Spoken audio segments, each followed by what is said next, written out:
Hi everyone, how are you all? Now we are going to learn the first chapter of psychology. അപ്പോൾ സൈക്കോളജിയുടെ first ചാപ്റ്ററിൻ്റെ പേരാണ് introduction to psychology. First ചാപ്റ്ററിൽ എന്തൊക്കെ include ചെയ്തിരിക്കുന്നു എന്ന് നമ്മൾ ഓൾറെഡി ഡിസ്കസ് ചെയ്തതാണല്ലേ. സോ നമുക്കിനി ഡീറ്റെയിൽ ആയിട്ട് എന്തൊക്കെയാണെന്ന് നോക്കാം അല്ലേ. ആദ്യമായി സൈക്കോളജി എന്ന വേർഡ് എങ്ങനെയാണ് ഡിറൈവ് ചെയ്തിട്ടുള്ളത്, ആ പദം എങ്ങനെയാണ് ഉണ്ടായിട്ടുള്ളത് എന്നതിനെക്കുറിച്ച് നമുക്ക് ഒന്ന് നോക്കാം. The word psychology is derived from two Greek words, psyche and logos. Psyche means soul and logos means science. അപ്പോൾ എങ്ങനെയാണ് സൈക്കോളജി എന്ന വേർഡ് ഉണ്ടായിട്ടുള്ളത്? സൈക്കെ ആൻഡ് ലോഗോസ് എന്ന് ഗ്രീക്ക് വേർഡ്സ് ഇൻ്റഗ്രേറ്റ് ചെയ്തുകൊണ്ടാണ് സൈക്കോളജി ഉണ്ടായത്. So, the word psyche means soul and logos means science അല്ലേ. അപ്പോൾ രണ്ട് ഗ്രീക്ക് വേർഡായ സൈക്കെ ആൻഡ് ലോഗോസ് എന്ന പദങ്ങളിൽ നിന്നാണ് സൈക്കോളജി എന്ന വേർഡ് ഉണ്ടായത്. സൈക്കെ എന്ന് വെച്ചാൽ സോൾ അല്ലേ. സോൾ എന്ന് പറഞ്ഞാൽ എന്താണ്? ആത്മാവ് അല്ലേ. സൈക്കെ മീൻസ് സോൾ അഥവാ ആത്മാവ്. And logos means science, science അഥവാ ശാസ്ത്രം. അപ്പോൾ സൈക്കെ ആൻഡ് ലോഗോസ് എന്ന് പറഞ്ഞാൽ ആത്മാവിൻ്റെ ശാസ്ത്രം. It was first defined as the science of soul. ഇതാദ്യമായിട്ട് എങ്ങനെയാണ് ഡിഫൈൻ ചെയ്തിട്ടുള്ളത്? സയൻസ് ഓഫ് സോൾ എന്ന പേരിലാണല്ലേ. ആത്മാവിൻ്റെ ശാസ്ത്രമായിട്ടാണ് ആദ്യ കാലഘട്ടങ്ങളിൽ സൈക്കോളജി എന്ന വേർഡ് നിർവചിക്കപ്പെട്ടിട്ടുള്ളത്. So psychology means science of soul അഥവാ ആത്മാവിൻ്റെ ശാസ്ത്രം. Next we are going to discuss about definition of psychology. സൈക്കോളജിയുടെ ഡെഫിനിഷൻ എന്താണെന്നാണ് അടുത്തത് നമ്മൾ നോക്കാൻ പോകുന്നത്. നമുക്ക് നോക്കാം. Psychology is the scientific study of mind and behaviour. എന്താണ് പറയുന്നത്? സൈക്കോളജി എന്നാൽ അതൊരു സയൻറ്റിഫിക് സ്റ്റഡിയാണ്, അതായത് ശാസ്ത്രീയ പഠനമാണ്. ഇതിനെക്കുറിച്ചുള്ള സയൻറ്റിഫിക് സ്റ്റഡിയാണ് മൈൻഡ് ആൻഡ് ബിഹേവിയർ. മൈൻഡ് എന്ന് പറഞ്ഞു കഴിഞ്ഞാൽ മനസ്സ്, ബിഹേവിയർ മീൻസ് സ്വഭാവം അല്ലേ. അപ്പോൾ നമ്മുടെ മനസ്സിൻ്റെയും സ്വഭാവത്തിനെയും കുറിച്ച് പഠിക്കുന്നതാണ്. എന്താണ് സൈക്കോളജിയുടെ ഡെഫിനിഷൻ? മൈൻഡിനെക്കുറിച്ചും സ്വഭാവത്തെക്കുറിച്ചും പഠിക്കുന്ന ഒരു സയൻറ്റിഫിക് സ്റ്റഡി ആണ് എന്ത്? സൈക്കോളജി അല്ലേ. So, it seeks to understand and explain thoughts, emotions and actions. അത് എന്തിനു വേണ്ടിയിട്ടാണെന്നാണ് പറയുന്നത്? It seeks to understand and explain അല്ലേ. മനസ്സിലാക്കാനും എക്സ്പ്ലെയിൻ ചെയ്യാനും വിശകലനം ചെയ്യാനും അഥവാ വിവരിക്കാനും വേണ്ടിയിട്ടാണ് ഈ ഒരു സയൻറ്റിഫിക് സ്റ്റഡി ഉണ്ടായിട്ടുള്ളത് അല്ലേ. എന്തൊക്കെ? Thoughts, emotions and actions.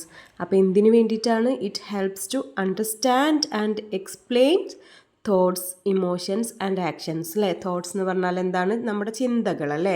Emotions means feelings പറഞ്ഞാൽ വികാരങ്ങൾ അല്ലേ, നമ്മുടെ വികാരങ്ങൾ. ആൻഡ് ആക്ഷൻസ് എന്ന് പറഞ്ഞാൽ എന്താണ്? നമ്മുടെ പ്രവൃത്തികൾ അല്ലേ. അപ്പോൾ നമ്മുടെ വികാരങ്ങളും ആക്ഷൻസ് പ്രവൃത്തികളും അഥവാ ചിന്തകളുമൊക്കെ എക്സ്പ്ലെയിൻ ചെയ്യാൻ വേണ്ടിയും അല്ലെങ്കിൽ മനസ്സിലാക്കാൻ വേണ്ടിയും, ടു അണ്ടർസ്റ്റാൻഡ് ആൻഡ് എക്സ്പ്ലെയിൻ അല്ലേ, അത് മനസ്സിലാക്കാനും എക്സ്പ്ലെയിൻ ചെയ്യാനും വിശകലനം ചെയ്യാനും വേണ്ടിയാണ് ഇങ്ങനെ ഒരു സയൻറ്റിഫിക് സ്റ്റഡി ഉണ്ടായിട്ടുള്ളത്. Clear? Okay, then next we are going to discuss about history of psychology. സൈക്കോളജിയുടെ ഹിസ്റ്ററിയെക്കുറിച്ചാണ്. സൈക്കോളജി എങ്ങനെയാണ് ഉത്ഭവമുണ്ടായത് എന്നുള്ള കാര്യങ്ങളെക്കുറിച്ച് അല്ലേ. സൈക്കോളജിയുടെ ചരിത്രങ്ങളാണ് നമ്മൾ എങ്ങനെയാണ് സൈക്കോളജി നമ്മൾ ഇന്ന് കാണുന്ന രൂപത്തിലെത്തിയിട്ടുള്ളത് എന്നുള്ള കാര്യങ്ങളെക്കുറിച്ചൊക്കെയാണ് നമ്മൾ നോക്കാൻ പോകുന്നത്.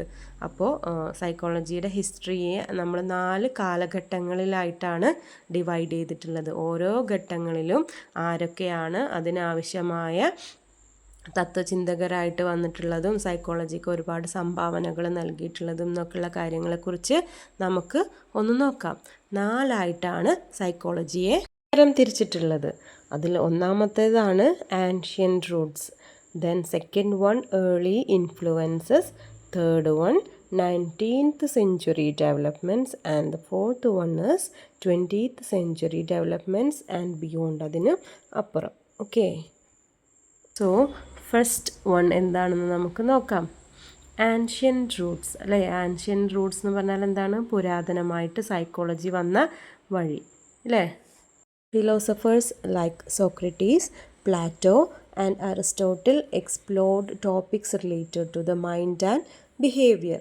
ആദിമകാല ഫിലോസഫേഴ്സ് ആയിട്ടുള്ള സോക്രട്ടീസ്, പ്ലാറ്റോ ആൻഡ് അരിസ്റ്റോട്ടിൽ എന്നിവരാണ് ഈ ഒരു സൈക്കോളജി എന്ന ഈ ഒരു വേർഡിനെ മൈൻഡ് ആൻഡ് ബിഹേവിയർ അല്ലേ, മനസ്സിൻ്റെയും സ്വഭാവത്തിൻ്റെയും ഒരു ശാസ്ത്രമായിട്ട് കണ്ടെത്തിയതും അങ്ങനെ ഒരു പേരിൽ സൈക്കോളജി അറിയപ്പെട്ടതും പുരാതന കാലത്ത്, പ്രാചീന കാലത്ത് ഈ 3 ഫിലോസഫേഴ്സാണ് ഇങ്ങനെ മൈൻഡിനെയും ബിഹേവിയറിനെയും കണക്ട് ചെയ്ത് സൈക്കോളജി എന്ന ഒരു ഫിലോസഫിക്ക് തുടക്കം കുറിച്ചത്.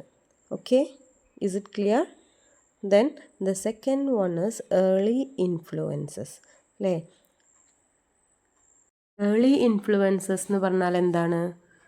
ആദിമകാലത്തെ ഇടപെടലുകൾ അല്ലേ. ഈ ഒരു കാര്യത്തിൽ സൈക്കോളജിയുടെ ആ ഒരു കാലഘട്ടത്തിൽ, അതിൻ്റെ ഉത്ഭവ കാലഘട്ടത്തിൽ അതിൽ ആരൊക്കെയാണ് ഇടപെടലുകൾ നടത്തിയിട്ടുള്ളത്, അവരുടേതായ തിയറീസ് കൊണ്ടുവന്നിട്ടുള്ളത് എന്നുള്ള കാര്യങ്ങളൊക്കെയാണ് നമ്മളിവിടെ ഡിസ്കസ് ചെയ്യാൻ പോകുന്നത്. Okay, Rene Descartes proposed mind-body dualism, the idea that mind and body are distinct but it is connected. അപ്പോൾ ആദിമകാലത്തുള്ള ഒരു ഫിലോസഫറായിട്ടുള്ള റെനെ ഡിസ്കാർഡ്സ് എന്താണ് കണ്ടെത്തിയത്? മൈൻഡ് ആൻഡ് ബോഡി ഡുവലിസം അല്ലേ. മൈൻഡും ബോഡിയും എന്താണ്? രണ്ടും രണ്ടാണ് എന്നുള്ള കാര്യം, ഒരു ഡുവലിസം വർക്കൗട്ട് ചെയ്യുന്നുണ്ട് എന്നുള്ള കാര്യം കണ്ടെത്തിയത് ആരാണ്? Rene Descartes. The idea that mind and body are distinct അല്ലേ. അങ്ങനെ ഒരു ഐഡിയ, മൈൻഡും ബോഡിയും രണ്ടും രണ്ടാണ്, രണ്ടും ഡിഫറെൻ്റ് ആണ് എന്നുള്ള ഒരു ഐഡിയ കൊണ്ടുവന്നത് അദ്ദേഹമായിരുന്നു. But it is connected.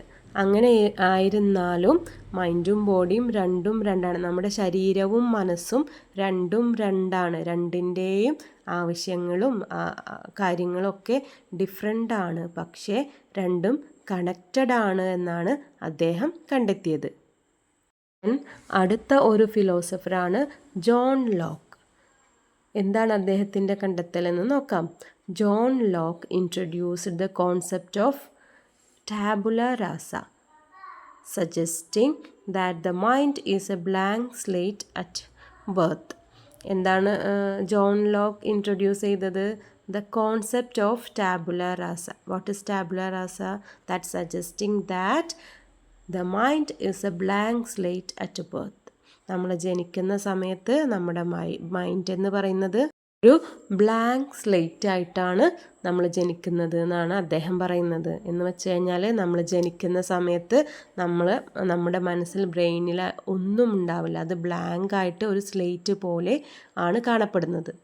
പിന്നീട് നമ്മുടെ ചുറ്റുപാടുകളിൽ നിന്നും നമ്മൾ കാണുന്ന കാഴ്ചകളിൽ നിന്നെല്ലാമുള്ള വസ്തുക്കളെ നമ്മൾ ഫില്ല് ചെയ്തിട്ടാണ് നമ്മൾ ആ ഒരു മൈൻഡ് എന്ന ആ ഒരു സ്ലേറ്റ്, ബ്ലാങ്ക് സ്ലേറ്റിനെ നമ്മൾ ഫില്ല് ചെയ്യുന്നത് എന്നാണ് അദ്ദേഹത്തിൻ്റെ കണ്ടെത്തലുകൾ. നമ്മൾ ജനിക്കുന്ന സമയത്ത് വെറും ബ്ലാങ്ക് സ്ലേറ്റ് ആണ്.